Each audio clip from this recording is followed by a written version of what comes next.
We often hear words like openness, equality, freedom, but what happens when these words become dogma?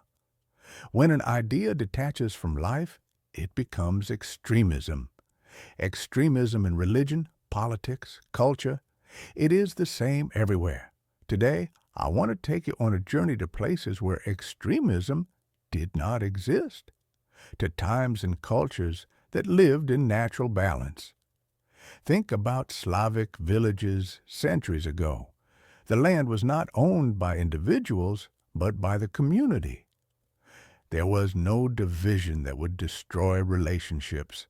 People were part of the world in the whole, and sharing flowed naturally from human nature, from the true nature, not poisoned by dogmas. This freedom was genuine. Humans cared for the world they were part of, living in their natural rhythm, not dictated by the clock, a company paycheck, or a bank demanding another loan installment. People lived sincerely, in harmony with themselves. And it wasn't just in Europe. Indigenous peoples of North America lived in similar ways. The land was shared, humans were part of it, not its owners. The Iroquois formed the Confederacy of 5, later 6 nations, a complex community where decisions were made collectively and balance between the individual and society was fundamental. The Lakota and Sioux lived mobile lives, following animal migrations and seasonal cycles without accumulating excessive possessions. The Hopi and Pueblo in the southwestern regions built communities where each family had responsibilities, and rituals and symbols connected humans to the entire world. The Ojibwa and Cree practiced sharing. What a person had, they shared with others. Even hunting and gathering were treated as collective resources, not individual property. Of course, this state of freedom was not immune to distortion. History shows that it was sometimes exploited by humans. In some regions, political ideologies drew on this natural need for community and sharing, corrupting it for their own benefit to control people. Yet even the most manipulative systems cannot exploit the deepest elements of our nature. Freedom, written in the hearts of free people, is resilient to ideological manipulation. Let it be clear. The natural state of humans is a state of spirit that remains authentic and inviolable. True freedom lies in living in harmony with oneself and the world, regardless of external pressures. But now, look at the world today. Extremism arises when ideas detach from life.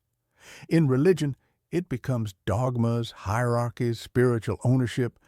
In politics, ideologies justify violence. In culture, people believe that only their path is right. Often, politicians or religious leaders push people to extremism because in a moment when everything could return to balance with nature, they would lose their influence over nations, even continents. History shows us bigger and bigger political machines trying to take more and more power, pushing society toward extremes only to fall again. And maybe, with the next fall, we could find a small moment, a small part of the world where some fragments of that shared happiness and balance could return. And the natural state, symbolism, community, balance. There is no need for a leader telling you what is right or wrong. No law is needed to suppress individual freedom, because life itself sets limits. It is the organic, true rhythm of life, mastered long ago by humans. So the question arises, can modern civilization understand this, recognize it, and restore it? Civilization has advanced far toward ownership, hierarchy, and centralization. We cannot turn back time, but we can regain fragments of balance, ecology, cooperation, personal spirituality. It is a return to ideas, not to the past, not to the life of yesterday, but to awareness, that allows us to live in harmony with the true principles of nature and community?